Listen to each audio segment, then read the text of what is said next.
محترم جناب مفتی صاحب، میری شاپ ہے، میں نقد سامان بھی بیچتا ہوں اور قسطوں پر بھی۔ جب کوئی نقد لینے آتا ہے تو ہم سستا بیچتے ہیں، جب کوئی ادھار لینے آتا ہے تو ہم مہنگا بیچتے ہیں۔ برائے مہربانی رہنمائی فرمائیں، اس میں کوئی سود کا عنصر تو نہیں پایا جاتا؟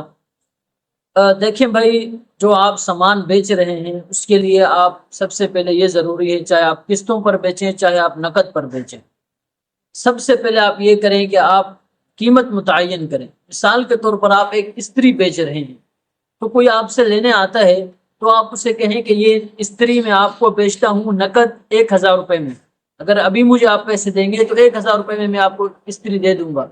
اور اگر آپ کہتے ہیں کہ قسطوں پر اور 1 سال کی قسط پر آپ لینا چاہتے ہیں تو اس کی قیمت ہوگی 2000 روپے، آپ کو 1 سال کے اندر 2000 روپے ادا کرنے ہوں گے۔ اور اگر آپ چاہتے ہیں کہ اس استری کو میں 2 سال کی قسطوں پر لے لوں تو آپ ادا کریں گے 3000 روپے میں۔ تو آپ یہ چیزیں آپ نے متعین کر دیں کہ یہ ریٹ ہوگا۔ اب جو لینے والا ہے وہ کسی ایک قیمت کو متعین کرے، وہ نقد لینا چاہتا ہے تو ابھی پیسے دے دے، وہ ادھار لینا چاہتا ہے تو اسی کے مطابق اس کی قیمت متعین کرے کہ جی میں 1 سال کے اندر آپ کو پیسے لوٹاؤں گا۔ اور اگر 2 سال کی مدت پر لینا چاہتا ہے تو 2 سال کی مدت کے لیے ابھی سے متعین کرے۔